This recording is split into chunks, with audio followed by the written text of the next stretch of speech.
Thanks so much, Ollie, and thank you to you all for joining us this morning for what I'm sure will be a fantastic discussion and the opportunity to hear from some leading market experts in terms of what we're seeing across the legal landscape and how that links into some of those areas, particularly around resource management as well as we come to it.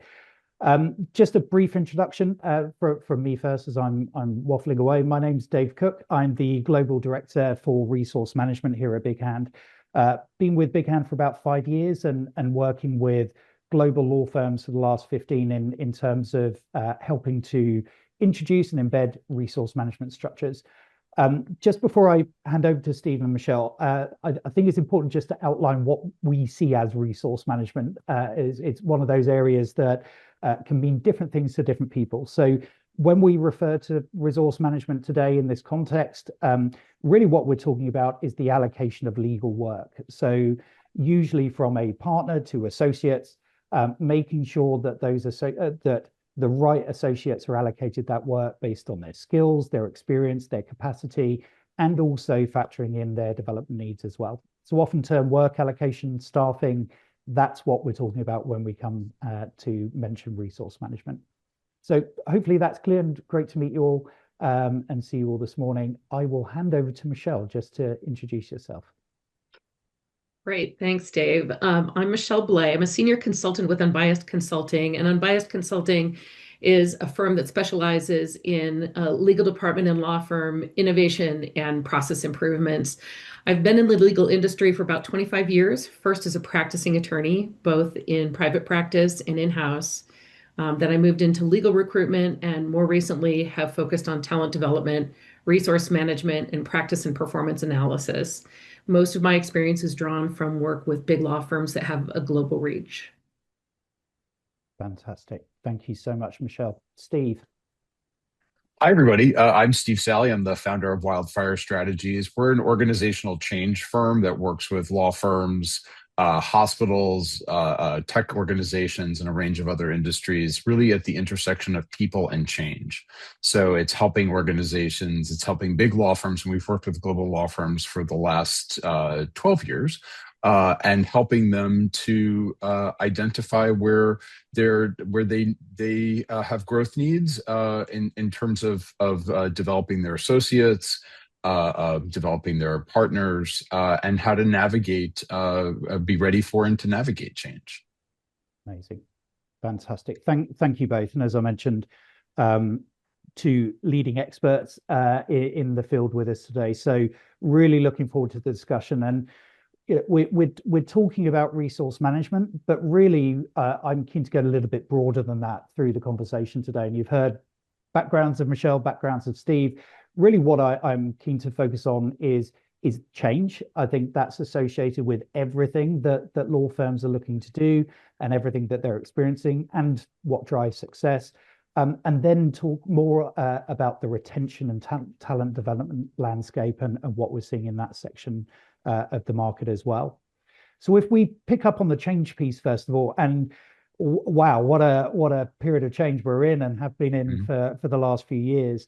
I'm really keen to hear from you both in regards to what you've seen as the biggest changes. Now, I'd normally ask in the last 5 years, but I think things have been so rapid recently that really over the last 2 years, what have you seen changing and how has that shifted firms' priorities internally and strategically? Michelle, if I come to you first. Yeah, I mean, there are a couple of things. Obviously, COVID wasn't in the last 2 years, but the impacts of COVID are still with us. And they have affected both how the junior levels of attorneys look at their jobs overall. And so then the firms have to adapt to that, as well as making people decide on things like return to office. I mean, these are, some pretty big changes. But I think some of the other really large changes have to do, one is the change in on-campus recruiting. I mean, big law is hiring people before they're even halfway through their first year in law school. And what that does is that tamps down the ability of attorneys to decide what it is that they want to do and accelerates the process of people joining a brand rather than getting a chance to experience the law that they are there to learn and decide what they want to do. So that has an impact on firms. We're seeing smaller incoming classes across the board, and that's likely a change that will continue to accelerate.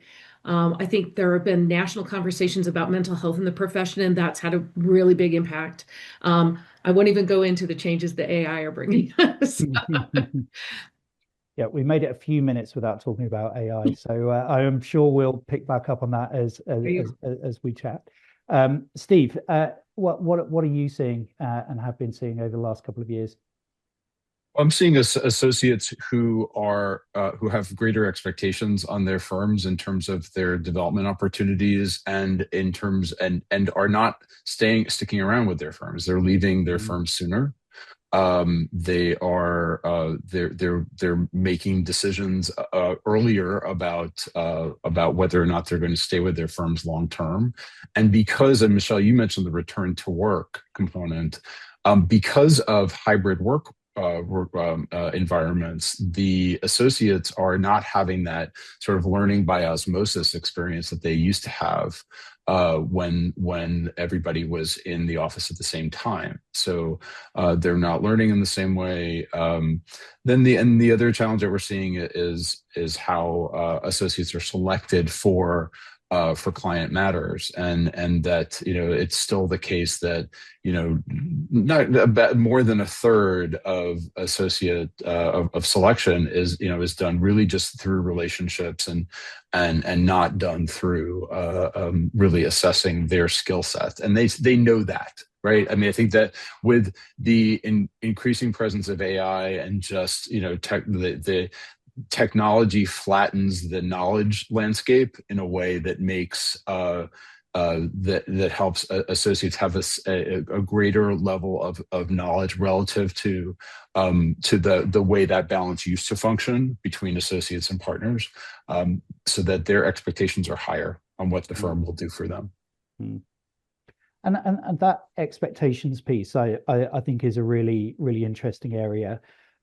You've got people entering the profession or have been in the profession for a couple of years, and I think there is that change to the expectation, the generational expectations that people have.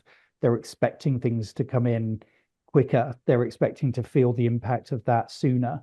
But law firms struggle with that. They're big organizations that usually have a pretty elongated structure to make decisions and move things faster. How have you seen that, thinking about the expectations, Steve? The generational expectations, how have you seen that change? And is that putting pressure on law firms to accelerate their change journey as a result of that? I think you have different populations, different buckets of change readiness in firms. You have more senior partners who are they're in a place of curiosity, but they're also in a place of fear about how to respond to technology changes and to expectations of work-life balance. And Michelle, you mentioned mental health. Overall, juniors are expecting a different work-life balance, and I see this in other industries as well too. The same thing happens with medical residents as it does with associates in law firms, where the expectation is on greater work-life balance. And then with the people who are crunched in the middle are the senior associates and junior partners who are managing the workload and don't have, the expectations are coming from above and below, and they really get stuck in the middle. Yeah, I can see that, and I think it's it's going to be an interesting period of advancement that's being made from technology and everything else. Technology is playing a really key part in that change cycle, but how different people react and respond to that as well. And you mentioned, Steve, some of the partners can be a bit of a blocker around some of this change. Are you what sort of barriers are you seeing, Michelle, in the market in relation to firms not being able to push ahead with the changes as perhaps as quickly as they would like, or even trying to get to that point where they're embracing change? What are some of the challenges that you see they face? I think we're seeing some quiet leadership transitions, to be honest with you. There seem to be a little quiet wave of new leadership coming in that may be more open to trying new solutions, trying new strategies. I think that it's not that the prior leadership was unaware or unwilling to do it. I just think that sometimes it takes a little bit of fresh energy and fresh insights. Mm-hmm. So whether or not the leadership is the leadership that's been in place for a while or whether it's new, it's definitely one of those things that there's kind of this quiet tacit acknowledgement that there are new ideas out there, particularly surrounding the explosion of available data and the tools to analyze that data. I think one other important thing with regards to the expectation, particularly of associates and people who are more junior in the profession, is in prior decades, if you like, I think that the population of attorneys weren't aware that they could expect certain things from their law firms, right? Sure. And so nobody thought, oh, gee, I can expect predictability and I can expect to be proactively engaged in managing my own career. And so those expectations, that dialogue, that feedback has been an important change, but it does take some fresh thinking about how to put it into place. And I think that's where we're seeing the change in the people who are managing that change. Yeah, definitely. And I think that's that's always seen as a positive opportunity to embrace new ways of operating or come up or at least begin to introduce some of those new ideas that are coming to the table as well. And there's definitely challenges there around all of that and some barriers to change, but some firms are being successful with this. They are embracing change. They're being successful and perhaps being a little bolder than others in terms of embracing some of this change. How are firms beginning to overcome some of these historical challenges or obstacles? And have you got any examples of where you've seen some success being driven through introducing or embracing change? And Steve, I'll come to you around that first.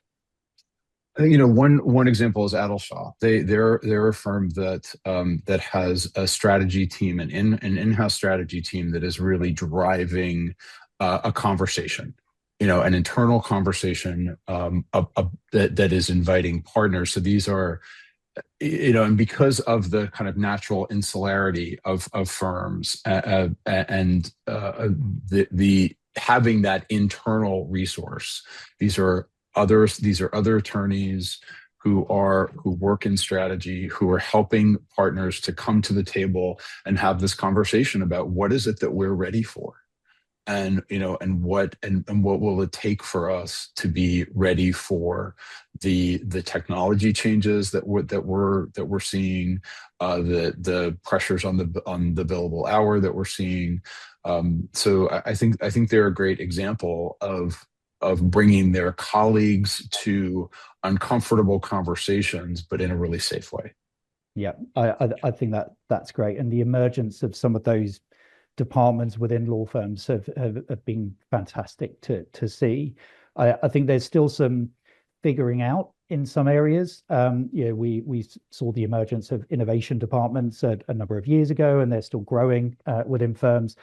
But it means something different depending on which firm you're in. I think exactly. You've got, one area is looking at efficiency, and that's great. How can we be more efficient? How can we improve what we're doing incrementally? Versus the innovation teams are like, right, let's try this completely wacky idea over here and see what works. It's different ways of considering those areas, but strategy teams and bringing people to the table is a fantastic example. Michelle, have you seen any other sort of structures or programs that have been introduced that you've seen firms really beginning to embrace and succeed with? I think one big one is the change that's come to the training programs, in that there has been an increased emphasis on training for managerial skills. And it's not that lawyers don't have business brains, lawyers do, but it has not been as important as training on substantive black letter law, but that is changing. Mm-hmm. We used to call it soft skills. We now call it professional skills, but it is important because that shows, first of all, it shows a commitment to effective management by the firm as a whole. But in addition to which, this is how you build good, more efficient client teams. So that is one big change. I think the other one is analyzing workflow process. Law has sometimes been a little bit ad hoc in terms of how it's approached the work. And I think people are getting a little bit more regularized. They see the advantage of standardization and looking at the processes and trying to break it apart so that we can understand where we can extract additional efficiencies. Yeah, couldn't agree more. And I think definitely the approach that some of these firms are taking, the wins that they're getting out of it and the benefits they're getting out of it are just fantastic to see and hear about. Obviously, you're both change experts going in, supporting firms and providing them with the advice to lead change and be successful in what they're introducing.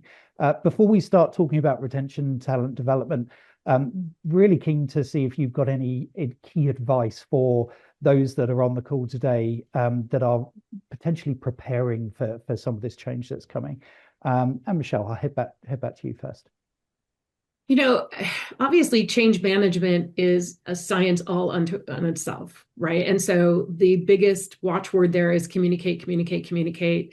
When we engage in change management, we utilize both steering committees and advisory committees, and then grassroots pilot committees, so that you can have a lot of conversation around the change and really try and build adoption. It doesn't take much to get adoption moving sideways. So you've really got to be listening to everyone who's going to be impacted by that. I think the other big thing is to really understand your culture. While we're seeing firms invest a lot in technology, by the same token, we're also seeing firms invest in creating value statements, mission statements. And I think that it's important for firms to get consensus on what their values are and design their change in a way that is going to adapt well to that set of values that they've got, because that keeps everybody moving in the same direction. It keeps cohesion. Yeah, definitely. And I think firms have got to be really clear on that, to not just the market as a whole, but to them as an attractive proposition for those that are entering the field of law. It's a competitive market out there, and if you can be really clear on what those values are and see that filtering through the organization, that's such a positive message to give. Steve, what advice would you provide to those on the line today, without obviously giving away free consultation? Exactly. Call 1-800. Yes. So a lot of what we're talking about today is around brand, right? It's creating a differentiated brand in a marketplace that, with increased AI, will make it seem attractive to just compete on cost, and that's a race to the bottom. Mm-hmm. So having a differentiated experience, creating differentiated opportunities for associates, creating more of a culture in your firm is a way to strengthen yourself in times of change. It's also about attitude. Like, as leaders, firm leaders have a choice. They can be afraid of change, or they can find ways to be ready for it and really understand what it takes for them, for their associates, for their staff, to be ready for new tech adoption, to be ready for market changes, to be ready for all of the changes that are here and that are coming, so that they can embrace them with agency and not from a place of fear. Because I see a lot of fear in some senior partners, and sort of a desire to run out the clock. It doesn't have to be like that. And the last thing I'll say is that oftentimes change starts in the middle. Where a firm is adopting technology, it's jumping in to do it, but it hasn't done the work. And this occurs across industries. It hasn't done the work to build awareness, buy-in, engagement about the changes that are coming, so that when they do come, If there isn't that buy-in, resistance is a natural human response. Yep. Yep. And if you do, but if you do the work up front, you've helped people to be prepared for those changes, and then they're able to embrace them more. There's greater likelihood that they'll embrace them. Yep.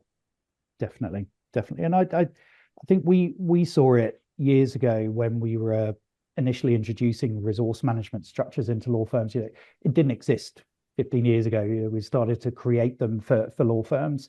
And I think there's a piece as well about being realistic of what to expect.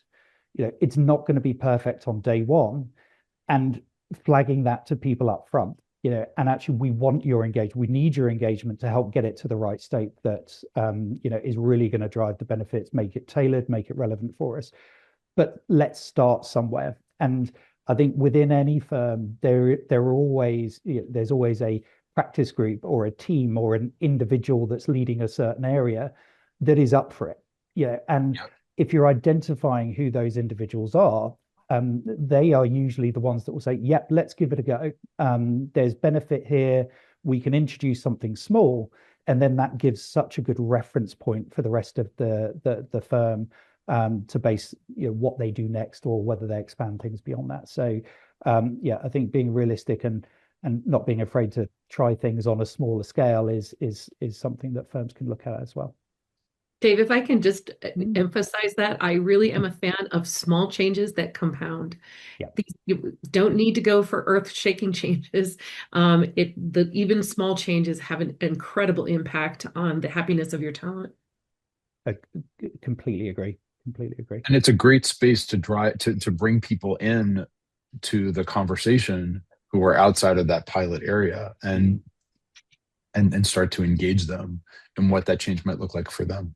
Right. It's usually pretty exciting as well, isn't it? It's always good to do something on the side of your day job, and that helps with your engagement with the firm, and makes you feel good about getting something that's new and exciting, and getting your hands on it as well. So lots of positive reasons for change. It's not easy, but I think the advice is great for anyone that's looking to try something new or adopt a new way of operating. Before we start sort of linking that through to the retention and talent development piece, Ollie, have there been any questions come through as yet, or maybe we'll pause there and see if any are through?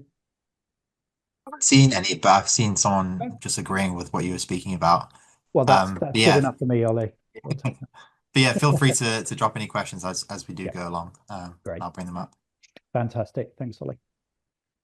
Great. So let's think about all of the areas that we've just been talking about from a change perspective, and look at how that relates back to, or translates through to, retention and talent development within firms. And I think this is a big topic for everyone at the moment in a variety of different ways. So keen to think about the good, the overall, but also a little bit more surgical about how people potentially should be thinking about retention and talent development. I think what we've seen, BigHand ran a substantial market survey and analysis recently, where we were badging the cost of losing a mid-level associate as $1 million. And that was coming through from a whole variety of sources, really bona fide data that we were using to do that.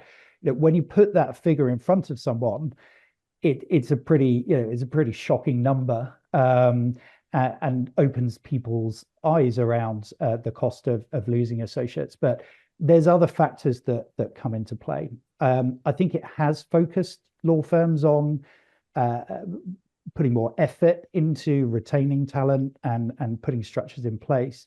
I'm really keen to hear what you've both seen in the market around the efforts or the programs that firms have put in particularly around retention, but also how that links to talent development as well. And Steve, if I can head to you first around some of the things that you've seen. Sure. So I think the best example are the sponsorship programs. which we run some of those, and those are programs that help firms. It's a volunteer program for associates to sign up for, where there's a senior partner who sponsors and it's different from mentorship, where a partner would be a career guide. A sponsor is really there to actively open doors for the associate, and to really support their careers in a very active way. So it's a program with a combination of coaching, individual coaching for the associates, to give them time and space to meet privately, to really explore where their careers are, where they want to go. We see this a lot, where, in very, very fast moving industries, having that moment to just pause and think and reflect, and to really look at your career trajectory, and to see where do you want to be working on different kinds of client matters, or speaking publicly, or writing, or working with different partners or different practice groups. It's a great opportunity for them, and one that they often don't get.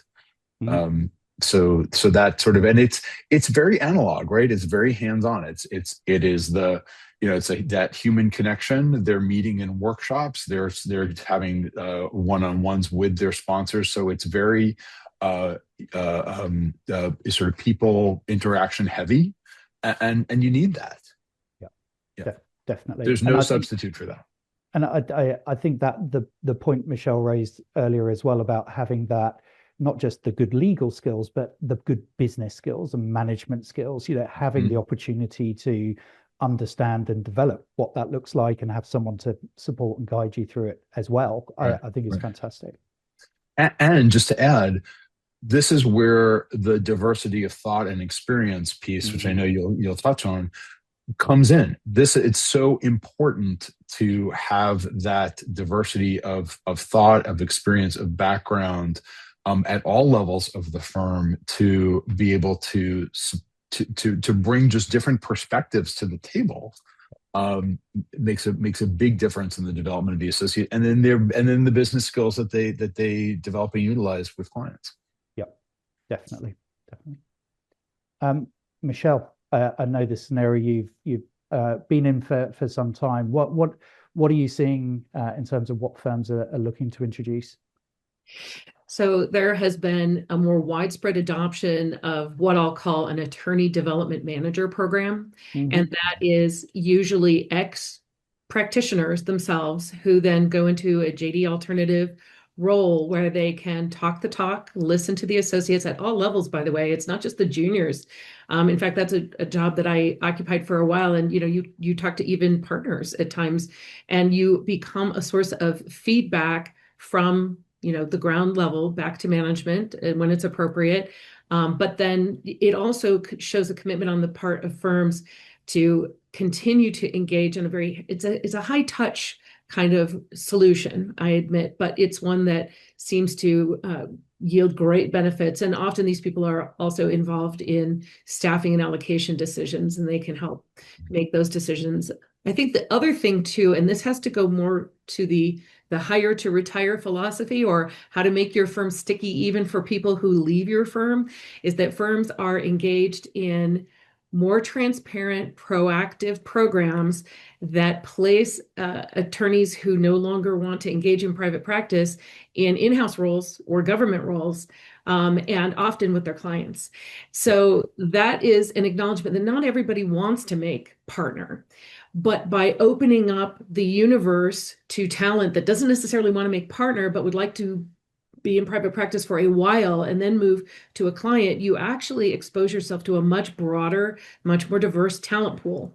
And then the natural, I would say it's attrition of a kind, but it's the kind of attrition that you welcome, right? Yeah. And so that's the kind of situation where it's the gift that keeps on giving back to the firm, because these people have a ton of loyalty. So that's accomplished not just through the career placement, but also through secondments that help build the bridges as well. So those are two systems that I've seen really be effective for firms. Yeah, that's a really important area. And I think that, something that you mentioned as well, and we see it in a couple of different areas within law firms is, you know, some lawyers don't want to be in private practice, so they move in-house, and if you can facilitate that, great, you know, that relationship's retained. Some people come into law firms and after a few years decide they don't want to practice law anymore. But they've got that experience and they know what life is like as an associate. For those individuals to have other opportunities within that firm, such as attorney development, or we see practice management as an area where lawyers will move into, hugely valuable roles for the firm. And it means that you're not losing your you know, that experience and investment even in those individuals. You're just utilizing it in a slightly different way for the good of everyone. So I think, yeah, that opportunity to bridge those gaps and think a little bit more broadly around, you know, it's not just, you're not just going in and up. There's a number of different options available now. So yeah, fantastic stuff. And obviously there's a number of programs that are being introduced. Quite a lot of the success will always depend on the leadership of a firm and what they're communicating and instilling into the culture. How have you seen firm leadership change in terms of prioritizing talent retention or talent development within firms over the last few years? And Michelle, keen to see what you've seen. I do think that there is an increasing focus on hiring really great talent, but what great talent is, the perception of that has changed over the years. I think that one of the things is that firms are more aware probably than ever before of what their client mix is. And so the idea to hire people who are likely to be not just smart people, because they have access to a lot of smart people, but people who may have a passion for what they do, and they expect the people that they hire to have an understanding of what the firm does. So I think there is a little bit of a change in terms of how firms hire. I also think that there is a little bit of greater emphasis on cross-training, cross-collateralization of the knowledge within the firm, so that you may have sessions, training sessions beyond the happy hour mixer where people don't really talk about what they do. In fact, it's sort of discouraged in a way. You're supposed to be building social connections, but instead they'll put together an hour-long AMA, if you like, where people will talk about the other areas of the firm in which they work, not just to necessarily connect specialists to sort of like mainstream practices, but really so people can get to know the overall specialties within the firm. And that takes investment, right? So the firms are putting their money where their mouth is in terms of having people understand the full brand that they are a part of. So those are some examples. Yeah, and I think that's something that's hugely beneficial to the firm. You know, it could be you're working closely with a client and don't actually know your firm does a certain area and you pass them somewhere else, and you know that's the worst thing that you could possibly do. So the awareness piece, I think, is a really important point for firms. Steve, have you seen much shift from those leaders in terms of their prioritization around talent development, retention? So what I'm seeing at the most senior level is more of an effort among executive committees to really come together as a team and to understand their different working styles and different ways that they can support one another to be a stronger leadership team. So that's one example that I'm seeing. And then the other is this emphasis on mentorship and sponsorship. And building out these, like Michelle, like you were saying, building out these alumni relationships and making that overall career path within the firm not be, the painful up or out question, but the long-term relationship building. So really seeing that bigger picture. Great. Those are some of the examples that I'm seeing. Yeah. Fantastic. And we come into this thinking that each person we lose costs us $1 million, and let's keep everyone. It's not quite the case in a number of areas. Firms don't want or need to retain everyone, and in fact, it's in the benefit of firms to start thinking more specifically about what do they need in their talent pool now and for the future. How have you seen firms begin to explore that in more detail and begin to understand what they need to understand, I suppose, to plan for the future and make sure they've got the right talent structures in place? Michelle, I know you had some visibility around some of those areas. Yeah, no, definitely. I mean, effective work allocation is an efficiency enhancer across the business.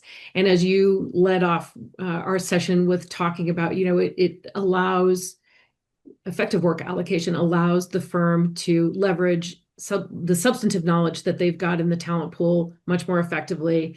And it allows them to take a look at utilization and work towards reducing utilization gaps, both over and underutilization, which goes directly to the bottom line. But one of the things that it also does is it reveals substantive skill gaps that the firm can either decide that it's going to close by creating trainings or sending people away to trainings, or it can say, it can get reflective and say, all right, we need to tighten some of our recruiting processes because we're not recruiting for the skills that we need on a general basis. But the other thing that it does is it does identify sometimes performance issues that represent a talent mismatch. And that also allows a firm to get thoughtful about how it's going to manage that situation. Again, as we've talked about, a career in private practice that progresses inexorably towards partner is not for everyone. And firms are developing better and better tools to have those conversations, but it is so much better when it is backed up by data. And it becomes not personal, it becomes more along the lines of the conversation is, hey, this is what we're seeing, this is the data that we're seeing, let's explore the implications of this together. Yeah, absolutely. And I think getting that understanding of what you have is the bit that is often missing within firms. It blows all of our minds, I'm sure, sometimes when you go into a firm, say, right, what talent do you have? What skills do you have available to you? How does that meet your client demand that's coming in?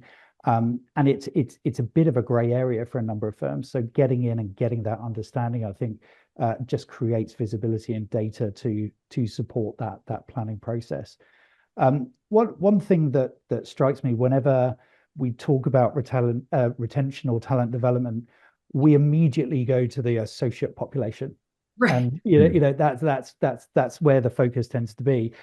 However, we've got a whole bunch of partners sitting within a firm, and they often need this themselves. It can be overlooked, I think, when we're looking at talent and retention strategies within firms, but it's really important, in my opinion, that it's not. What do you think firms need to consider and think about in relation to retaining their partners, and what are the impact to firms if they don't? Steve, if I can sort of point that to you first of all. Sure. So when you think about the typical lawyer psychology, so Dr. Larry Richards done this great study on lawyer psychology, and the average lawyer is about twice as skeptical as your typical white collar worker, and they're about half as resilient as your typical white collar worker. So when you're thinking about a partner population, I think you have to be very sensitive to to their concerns and their profile in terms of in offering support to them. And I think so that means that the firm needs to have widespread levels of support. It can't just be to triage where you have to coach the problem partner, but to really provide that level of support, that level of management skill development, to continue to build and sharpen those skills. I think reverse mentoring is a very useful tool within the firm, right? Because it's helping, it's taking the skills and the experience of younger generations and bringing them to more senior partners, and having that reciprocity in that relationship. So those are some of the things to do. We have this loose association model of partners, and I think it makes it harder for them to engage in these kinds of broader learning opportunities. But I think having setting up coaching and development that really serves all the partners is a way to sort of destigmatize it for everybody. Yeah, I really like that reverse mentoring approach. So much they could take from it. Michelle, what have you seen in relation to those sort of partner programs, and also I suppose the impact of partners when they do move on from firms?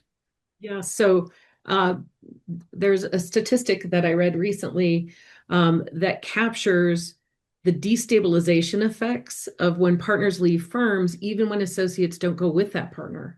Mm-hmm. Because there might be a gap in skills training that the associate can no longer capture. There's all kinds of reasons. So yeah, the ripple effects of losing a partner, depending on the work that the partner does, can be very far-reaching. I think one of the big things is that partners want to have confidence in the competent management of the firm, first and foremost. And so I think it's very important for firms to be transparent about the strategic plan that they have for the firm. And I think it's not enough to just bolt on a practice in an ad hoc manner. There needs to be greater strategic planning about what kind of businesses the partners want to add to the firm and why, and how they're going to devote resources towards growing it. I think the other piece is with and I'm just going to use the AI word, but we're getting into an era where at least the document management piece and the automation of certain workflows means that lawyers are going to have to get very good at managing workflows and pushing work, especially commoditized work, down to a lower cost level.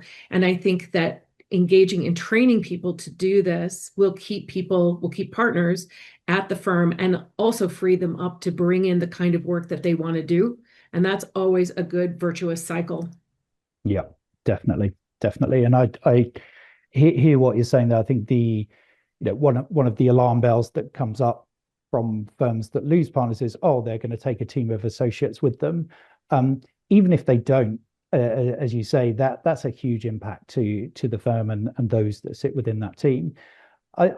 I do always feel a degree of sympathy with partners in firms sometimes, just really because I feel they get a bit of a bad rap for being poor management or other things that come into play. And if we think back 10 years, probably even 5 years, you've got individuals that are focused on their billable time, and that's how they're progressing and seen as being successful within the firm and good client delivery and those sorts of things. It's purely focused on legal delivery. And then as soon as they become a partner, they're responsible for business development, managing associates' careers, and all of those sorts of things.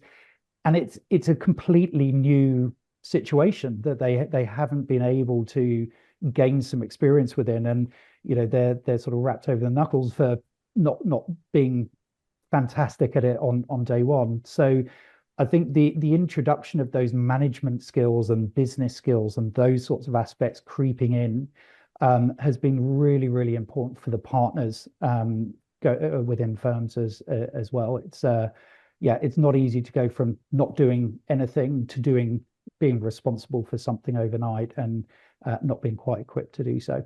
So great that that's creeping into what firms are doing as well. Conscious we've been chatting through for a while. Fantastic visibility, experience, and insights for the audience. Keen to see if any questions have come through at this point, Ollie, and if there's anything that the panel can go through. See any questions coming yet? Um, yeah, I encourage everyone to ask any questions that you might have for the panel. One final area to think about, and selfishly from a BigHand perspective and my perspective, we're very focused on the world of work allocation and resource management. It strays into a number of different areas, and Michelle, you flagged a few of those already. But what role do you think, or how important is it for firms to start thinking about more intentional work allocation within their firm, when we're thinking about things such as retention, talent development, and also recruitment as well? What sort of visibility do you think that creates for firms? I think it's interesting on a recent engagement that we've been working on, we've run into some conversations about the old way of doing things, if you will, versus the new data-driven way of trying to engage in staffing and resource management, which is resource allocation, but even more beyond that. The ad hoc methodology or hallway staffing is very patronage driven. And because it's patronage driven, it is luck of the draw. It doesn't capture all aspects of what your talent can offer to you. And I think it's just the reason that it exists, I think, still is just because people have not yet exposed themselves to some of the advantages of engaging in data-driven resource allocation and staffing. One of the things is that there's in the data-driven systems, you have skills capture and skills updating.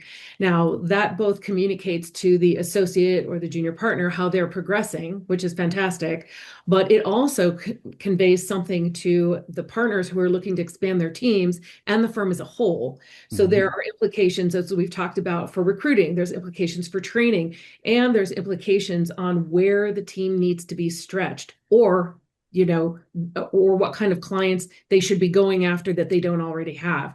So there's all kinds of knock-on effects just from that one piece of capturing skills.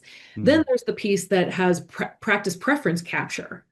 And that is a kind of low-key dialogue between mostly the associate pool and the partner pool. It's one where people don't have to use their internal political capital. They can park it on a system. They can park it in software, and partners can go out there and take a look, and associates can put in their preferences, and nobody has to burn any bridges by saying what they might like to try along the way. So it's a very frictionless way to continue that feedback cycle. The other thing is that you can see business trends develop, including there is the ability to utilize the data in order to identify commoditized work.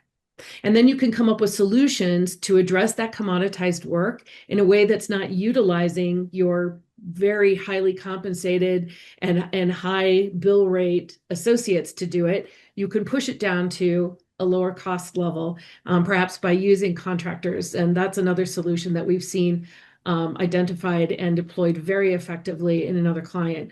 So and there are other pieces that you can pull out of the data, but the first thing is you've got to overcome the cultural hump of trying to get people to utilize it. And so, but we've done this before. At once upon a time, the legal profession was based on going to books to get all of our precedents. And now nobody does that anymore. So it's just a matter of getting out there and training and continuing to encourage people and helping them see the value of what they can extract from transferring to one of these kinds of data-driven systems. Obviously I couldn't agree more. As we see all of those things, and your point is exactly right, that we often think about this as a talent development or a people-focused strategy when or system when they're bringing it in, and it is absolutely, but it strays into so many other areas. Productivity, profitability, by that making sure you're delegating the right work easily and quickly to the right people, reducing write-offs, all of those. It has a knock-on impact in so many areas. I have seen a few questions coming through, so I think if we can jump into those, and I did see the first one, which I'll point to you, Steve, just back to some of those programs that you run with Wildfire Strategies, was around how do we get mid-level associates upskilled and trained on those softer skills or professional skills as we're focusing on them. I mean, some of the things that they need are really basic, but it's shocking how frequently they don't have them. It's time management. It's their own managing their own time. It's helping juniors manage their time. It's sequencing and milestones of client matters. It's starting to build those skills around client relationships, so that when they're not just hitting the ground running when they become partners, but that they start to develop those skills sooner. So those are some of the areas that we see. And I think it's also, like you were saying, Michelle, it's moving beyond kind of the hallway staffing to a more equitable way of identifying and allocating and leveraging associates, and starting to get into that. Those are all parts, and I said this earlier about brand and differentiation. These are all examples. These are all ways that firms can continue to differentiate themselves and create a brand that's more human driven as a firm, right? Because there's as the research and other AI sourced work is going to commodify what law firms more and more, how having that brand makes the difference, and some of those soft skills are part of that brand. Definitely. Dave, if I can also add my 2 cents to this, I think that there are a couple of concrete ways also to put into place soft skills trainings programs. There are Professional Development Consortium, I'll just make a plug for them, is a group that brings together people who are involved in attorney development. And that's a group that, you can always try and join and get some guidance there. You can bring in experts in order to put together a program for you. But also, too, I'm just going to give a concrete example of don't ignore the resources that are available through your local bar associations, because some of them have programs. I believe the Los Angeles Bar Association has a program. I think the Utah Bar Association has a program where they have some of these kinds of trainings that at least will get you jump started. Again, getting back to the small changes that compound can have a big effect. So don't be afraid to try some of the small changes while you put your toe in the water. Great. Fantastic advice. Thank you. I know there's a couple of additional questions. I'm also conscious of time. Thank you, Ollie. I've seen you've given us a nudge. We could talk about this all day, I'm sure. Before we dive into closing out, we'll provide responses to those questions separately. Really keen, and actually, thank you, Tracy. It was a sort of close from us. If there is 1, 2, 3 key takeaways that you would suggest to those in the audience today, when thinking about change, when thinking about talent retention and development, what would those be? What can people take back into their firms? And Steve, I'll start with you. Sure. I mean, it's as leaders, firm leaders have a choice, right? They have a choice of how they want to engage and tackle the changes in their firm's current and coming. So being ready for those changes by really understanding where they are, defining what the change is, understanding how it fits with their goals as a firm, understanding where their associates and where their partners are ready for those changes and where they need to be ready for those changes.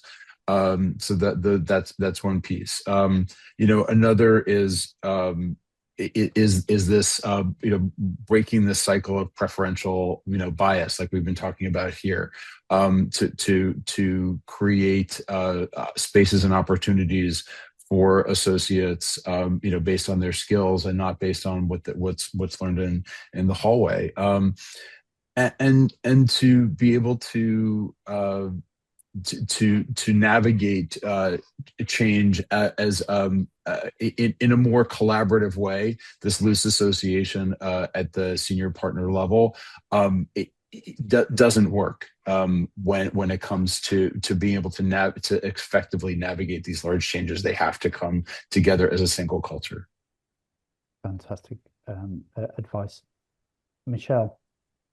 I think that the number one takeaway I'd like to emphasize is that we have entered into a new era of being able to effectively utilize data analysis in order to drive more predictable matter management and resource utilization. And that means utilizing talent in effective ways, supporting them in being proactive in managing their own careers, which makes them happier, and that will reduce attrition overall. And then also to understand what you have in your resource pool, understand the skills, interests, and backgrounds to be able to assemble effective client teams. This isn't going to happen organically. Firms are going to have to proactively engage themselves in utilizing data and asking the right questions, but we're at a juncture where it can be done, and it's an exciting time, frankly. Yep, absolutely. Amazing. One point for me is, don't be afraid to start small, and really identify someone within the organization that's senior enough, partner or otherwise, that's up for trying something new, understand their challenge, come up with a potential solution, and just try it out. I think you don't know if something works unless you try. So try and find the safest possible space to do so.